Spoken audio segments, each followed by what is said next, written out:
Okay. Hello, this is Karen. It looks like the stream has started, but believe it or not, this is the 4th time I've tried to do this live stream today, and I keep having all kinds of technical difficulties and interruptions. And then we learned that one of my cousins died today. So yeah, it's been kind of a day, but I'm going to see if I can get this stream now. I don't think many people are going to watch. It's super late when I'm recording this, but nobody else is awake, so maybe the internet, will be online. Okay, so getting to the point.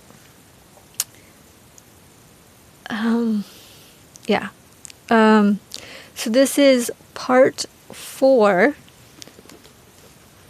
the 4th attempt of part 4 of The Celestial Code of Scripture by John McHugh. That's the current book I've been discussing in this Astrotheology discussion series. Looks like we're still alive. In today's part, I would like to be able to cover the astral Odyssey of Jonah. That's chapter 9. And chapter 10 is on Samson, I believe. Yeah. And chapter 10, how Samson killed 1,000 men with the jawbone of Taurus. So beginning with chapter 9, and if you have seen the previous streams or videos, I do usually draw in the marker lines while I'm doing the stream, but because this is the 4th attempt, I already got part way through this before. So there's some pre-prepared now. So maybe it'll not even take as long. Okay, so chapter 9 starts out somewhat like the other chapters in that the author, John McHugh, is talking about historical perceptions of the story that he'll be interpreting, the Jonah story, and how, because the Jonah story specifically is one quoted in the Gospels where Jesus is mentioning Jonah, that there's some kind of perception with, I guess, some portion or some people within Christianity that, they don't want a story like Jonah and the whale, although it seems, like right out of a fantasy story like Pinocchio or something that, it wouldn't be literal.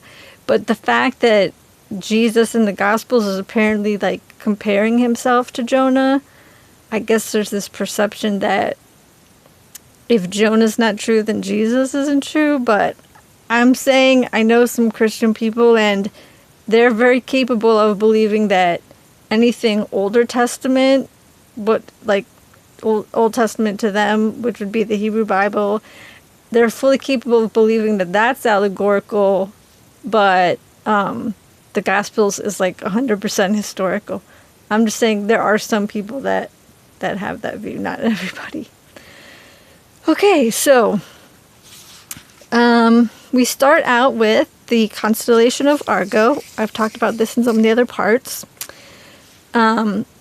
So if you remember, John McHugh's premise for this entire book is that there's a celestial code. And that is that Sumerian logograms that would have been known to people like Sumerians and Akkadians, and then the Babylonians, and then of the Hebrew or the Greek people that lived among the Babylonians, they would know these systems and how you can translate the logograms to Akkadian and then to other languages, and it makes all this wordplay and puns, so that in this particular theory of McHugh's, the line art of the constellations isn't as important as getting the wordplay to provide the words that end up in Scripture. And as I was reading these chapters, I started to really, I had realized it before because I talked about it, but like it really kind of sank in for me that it just kind of hit me that if you start with the logogram, then there's so many readings, because the more chapters of this book you read, you might realize that the reading given for example, this ma in one chapter, there'll be one reading is relevant, but then in a later chapter, the same logogram will be used, but a different meaning is given as more relevant. But if you start with the word, like in this chapter, they use an example of the word horn, like the English word horn, but the Sumerian word, it would be si, like S-I. And but the word for horn, there was 23, it actually says in the book, there's at least 23 different cuneiform signs or logograms that could be that word horn. So it's if you start with the word, there's many logograms it could be, but if you start with the logogram, there's many words it could be. And it just made me think that, well, yes, McHugh is going to use these logograms and it's going to give us relevant words to these stories from the Bible. But what about all the readings that he's not showing? There must be a whole bunch of other phrases that you can make from the same things that don't line up with Scripture. So it's kind of I'm going to say there could be cherry-picking accusations or some kind of a bias. I like the book. I'm still going to keep talking about it for right now. This is one interpretation, and I'm sure that if I, do continue, that I'll get to books that I have portions that I also more or less agree or disagree with. So getting on, Dingir Magur is what they're, John McHugh, the author, is giving as the title for the Argo constellation. So this just means deity flood boat is the main meaning of it, but there's of course the wordplay and puns and such. I went to the wrong page. So then he says how you get from these three logograms, you get meanings like the boat, but then also a prophet and a son, like the person, like S-O-N, and then the word from Gur, the word dove, and apparently, I didn't know this, but apparently the word Jonah means dove in Hebrew. That's what it says. And then from C-O, and the reason they're going to horn is because the tall parts of the prow and stern of the ship are called the ship's horns. And so with this type of boat constellation, they're including that in the concepts. And that relates to the name of Jonah's father, which is given as Amittai. It looks like Amittai or Amittai. And he's saying that in Hebrew that means true. But a reading that you can get from this word C for horn also means true. But what I thought was interesting is that McHugh is not including the actual Dove Columba constellation. He's just using the title from Argo, the Gur portion, to get the meaning of the word dove, which is Jonah. And I'm not sure. I would have to double check. I'm not going to do it right now. I'm just trying to get through this. Looks like I'm still online. I'm I don't know if it's because this constellation isn't as old as some of the others, but I mean, I would have been tempted to see that connection. Okay, so then moving on. So the story of Jonah goes something like, Jonah is this man. He's a prophet, and the Hebrew god Yahweh calls him. And so here, I'll move these aside for right now because we looked at those. So this is Argo. And already previously, I kind of chalked in this blue. It's blue here. Chalk is where the Milky Way is approximately. So it appears that Argo sails on the Milky Way. And going up here, this is the constellation of Taurus, where I have like black marker with the red eye. And part of the name for Taurus, and I don't actually know that they give separate logograms in this chapter for this one, but they're saying that through the Sumerian word, I think it's like Guanum maybe, but they get this like to call or to say, and then they bring in Aries, which is above, or I mean on this page it's above, but it's just diagonal in the sky depending, which way we're looking at things. And if you remember from an earlier chapter, Lu Kun Ga was the logograms for the Aries constellation. So they're bringing in more of the logograms to draw wordplay from. So we have the boat with the dove prophet, and then being called by God to go to Nineveh. And this logogram, I understand from the chapter, is used to represent Nineveh. Looks like Nina. And they're relating that to the Pegasus square that's between the chords of Pisces. So the way I have it drawn on this particular page, Pisces is going off that, but it's basically just up here in the corner. If you can see it, it's up in the corner. So he's supposed to go to be called to go preach in Nineveh.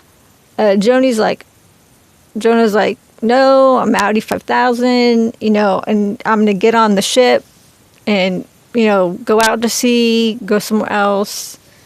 And, his God is not happy with that. So then, and Leo, the constellation Leo is not on this page, but I can I have it on the one underneath, but it kind of would line up to be, can you see that now? Yeah, because I've slid it. So Leo would be in this area of the sky. It's right off the edge of this page where I have it. And the author is saying that when you put this mul and ah that make up one version of a phrase that can designate like Leo the lion, that you put that together and it makes this car logogram. But car means like to flee. So yeah, he's fleeing on the boat not to Nineveh, somewhere else. And God is not going to be happy. So then I think what happens is that God is going to send a storm. So Jonah's out at sea on the boat. And he's fleeing. And Oh, I think there's a part where the Hyades, this star group within Taurus, is using that aga, that aga word that can mean crown, and then it has like some wordplay with some other Sumerian words like meh, that it translates to, or in the chapter it's saying that can be read as he will be, which they're using to get to the name Yahweh. So they're saying that the Hyades in this story is represented by, or represents Yahweh. And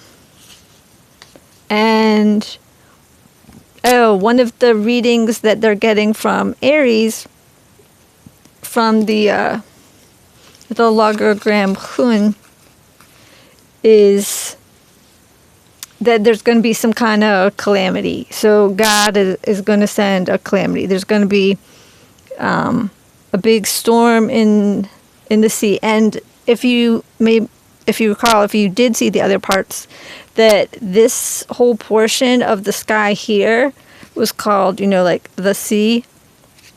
It's the part of the sky that has like Cetus, the sea monster or whale, Pisces, Aquarius, Capricorn, the goatfish, Eridanus, the river.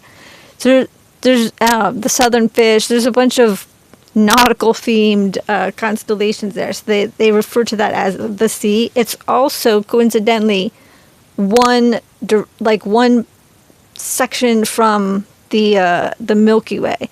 Like here it looks like a straight line, I realize, but because of the curvature of how, like, I'm drawing it on a flat page, and like there's different map projections, but in the actual sky there are times when the Milky Way has more of a curve, like a bow shape of curve in the sky. And so the sea can sometimes look to be under, like beneath that arch in the sky. Although here it's just on the right side. Okay, so moving on. Oh yeah, so they're sending a storm, and there's other people on this boat, and they send a storm, and it's really terrible. And it's like threatening the ship.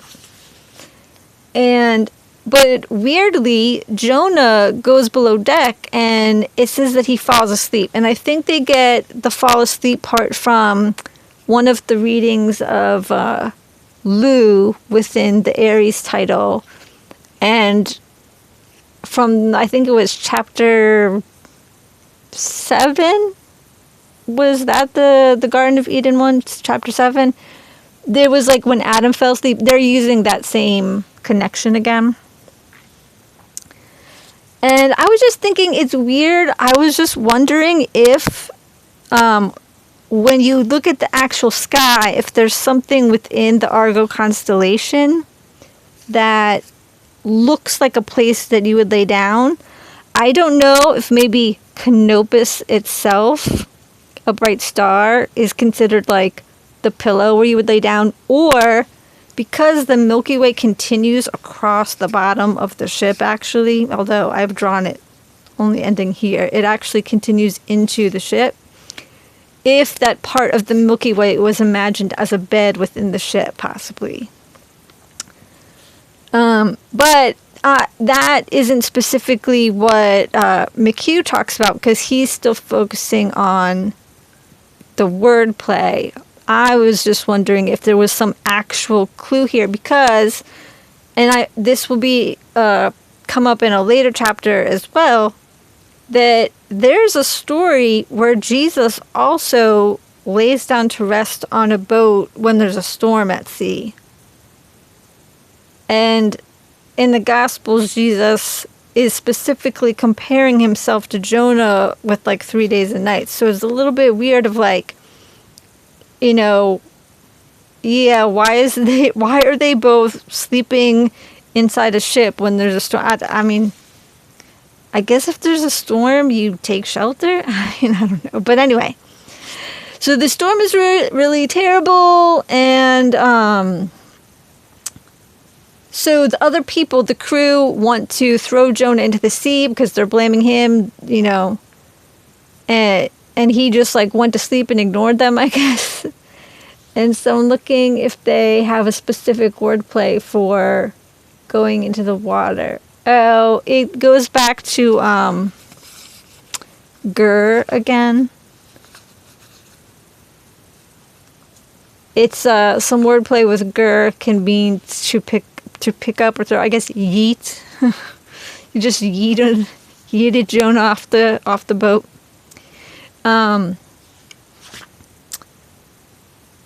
So then there's a part with the sea serpent in various translations. It could be a giant fish or a sea serpent or a whale, like depending how they translate. But there are some other logograms that are used in this chapter. One of them is mush, and one of them is ma. But they were written so small in the chapter, I couldn't copy. I'll actually show you. I don't know if you can see here. That right there, there's two little logograms printed. And I cannot even really make them out very well.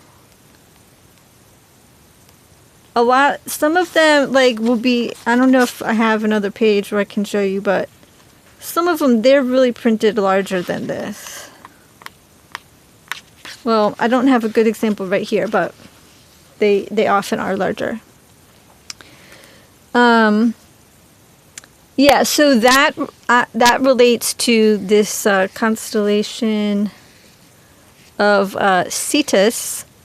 I've drawn Cetus as like this kind of, well, I usually think of it as happy, but when I markered in the line, it looks kind of almost like straight face instead of smiley. But I've drawn it like an actual modern cetacean, like a whale, but I do know that in history it was seen more as like a sea serpent, where there was like a dog or wolf shaped face up here, and then there was like the tail curl. This was like the tail curling at this end. I don't know if maybe it was just like a seal or something. Do they have those in the Mediterranean? I mean, I don't specifically know, not a marine biologist, right?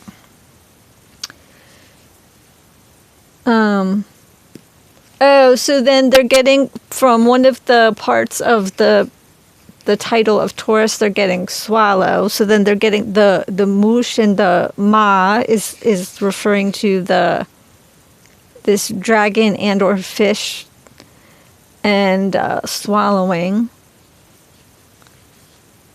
And God is doing it to Jonah.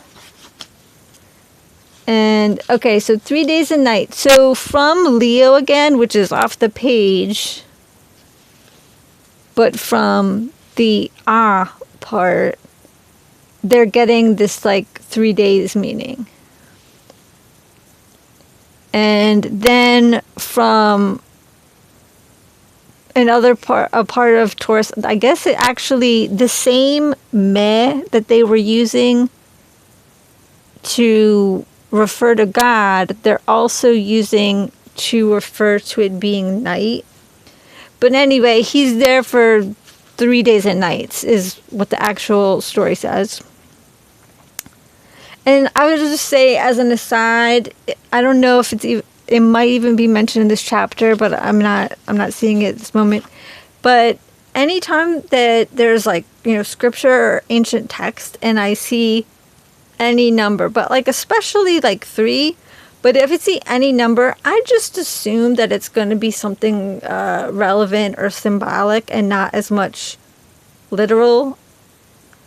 And 3 days and nights appears in multiple myths, so I don't know if that's because it's something more idiomatic, it doesn't literally mean that, or if it's symbolic, I don't know, something to do with the new moon, or one of the solstices or something else that comes in threes.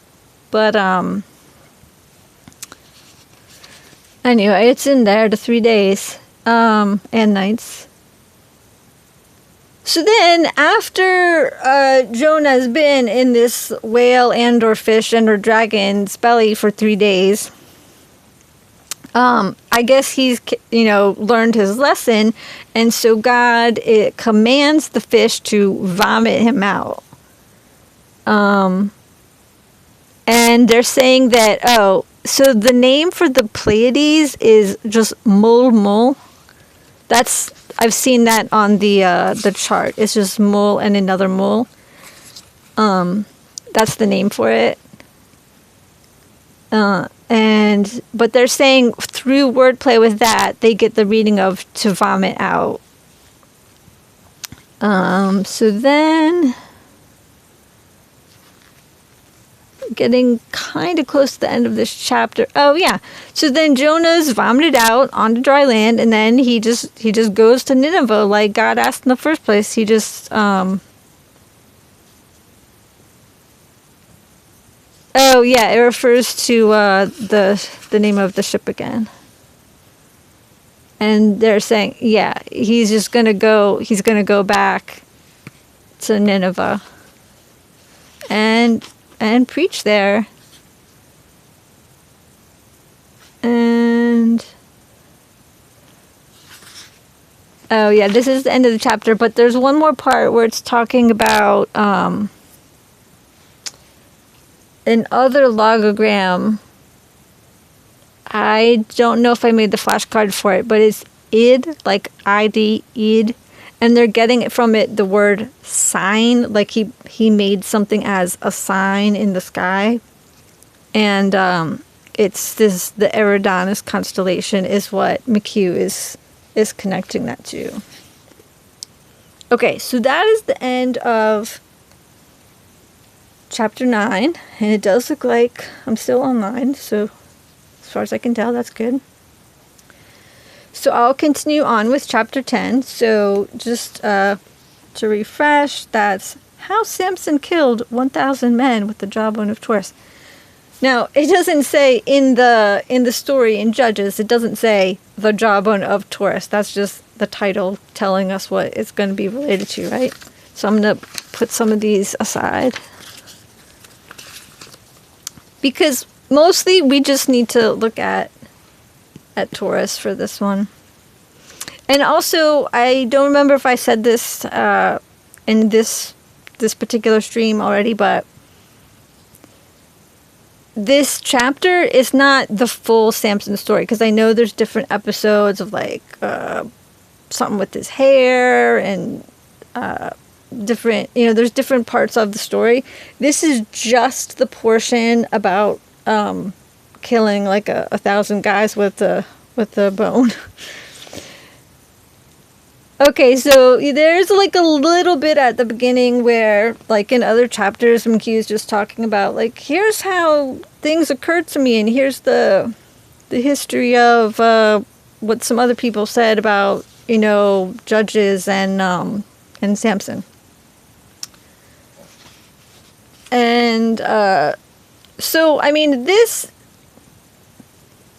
is kind of like, I mean, maybe a lot of people know this and it's obvious, and this is not even based on the logograms.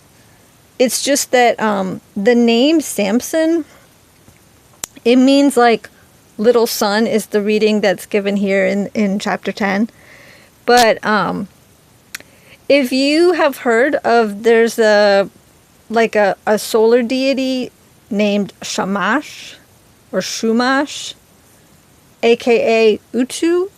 Those names are from the kind of Sumerian or Babylonian.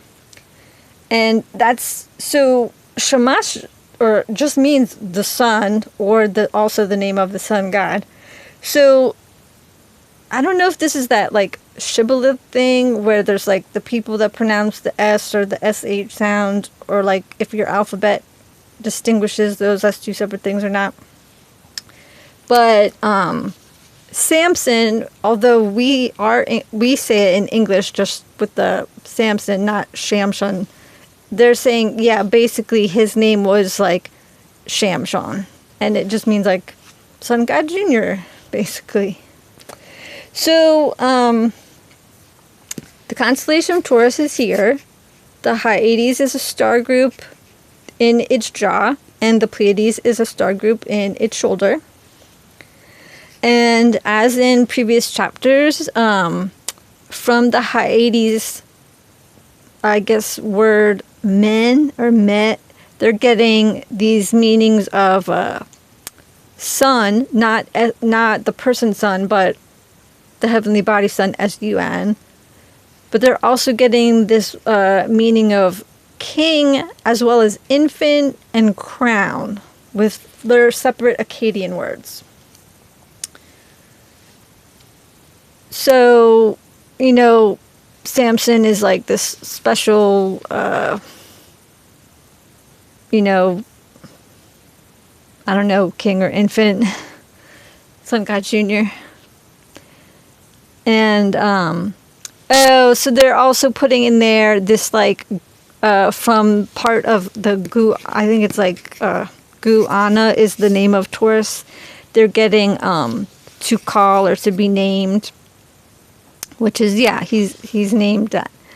So then, and I'm going to show this from the book. This is one of the, Elizabeth Hardy illustrations. There are a few illustrations in this book that she did not do, although I don't think I've used any of those, but that's what I keep mentioning it, not just to give credit, but because some in the book are not her illustrations.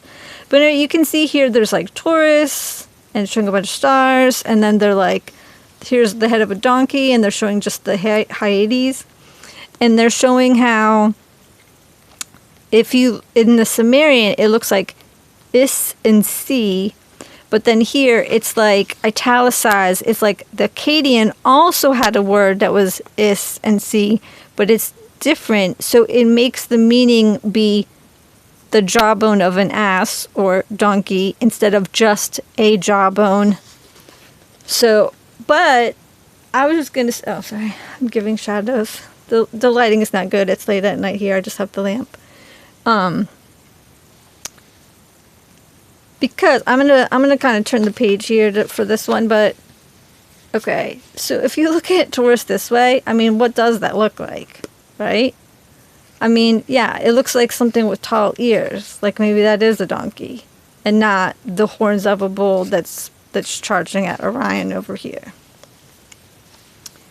I think also the same constellation in some cultures was a wolf, where this is like all of this is the jaw.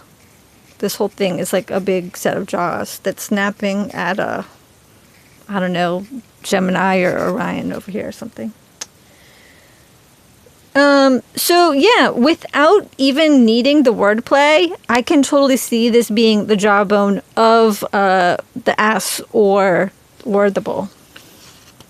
Or I guess it would be a jack, because like a male donkey is called a jack. So it's either a bull or a jack, I guess. Because I mean, I think these stars mean that it's male, personally. But also note that the Taurus constellation does not have a fourth leg or the tail or thigh, because they got ripped off in a different myth. And I think Gilgamesh and Enkidu did it, if not a bunch of other people. Or myth figures, characters. Okay, so it's a jawbone of an ass. Okay. So then, and I'm going to like also show one more of these illustrations. They've done this thing where they show this figure of a person, I guess that's Samson, just superimposed over Taurus. But it doesn't actually seem, from my reading of the chapter, that they're saying that there's like line art that makes Taurus be Samson. I think instead they're illustrating the concept that Samson is just in proximity to it's like the illustration is just showing the relationship, not making a claim that the constellation is Samson. Because if you think Samson is the sun, and this green, I did this earlier, this is green chalk. So this kind of like arc path here in green is the ecliptic. I mean, mostly, more or less. I just kind of drew it in.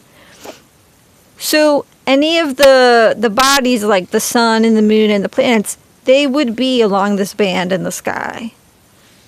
So if Samson is grabbing the jawbone, you can just see that if the sun is in Taurus at some point.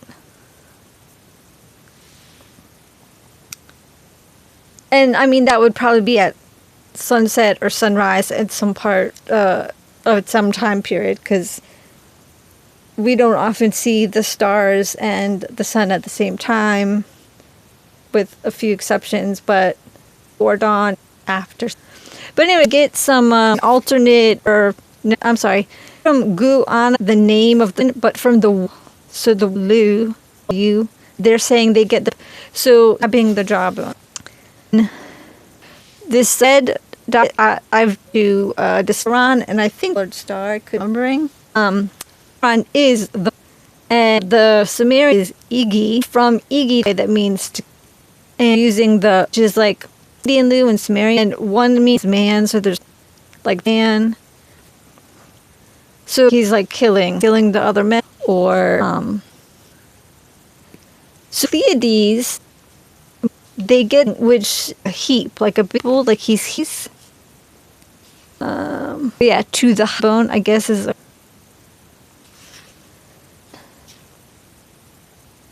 guess in the story he names the jawbone, getting from that is word in the illustration, the meaning of like he, and from Dingi, the deity that we used earlier, like the named this the part where he cries out is thirsty, and still using the like Haiti names for the name Fordle. They're getting these things of be thirsty and water, saying deities would be from that, right? I probably put from that, this I think, I mean the constellation or mole of the, and reading they're saying open that, and that's where, so chapter 11, Jesus chapter, walking on water, but I had some notes, see it now, here it is, I just, that 10, and I am still, I'm going to wrap it up, say that to organize, skip 11, semi-related, what we just signed, but it's chapter 11, talk about next part that I'll do will be just the Jesus. After that, I'll do chapter and is about, and also stories in those, because they are constellation. And then after would be, which is about Revelation. And then just after that, there would be in the epilogue. I think chapter 5 Quran and its chapter. There's probably more parts, and then decided actual next discussion. But I'll probably I have some, but I don't. But you're still with me, watching and listening, and get some sleep, and do so much and time.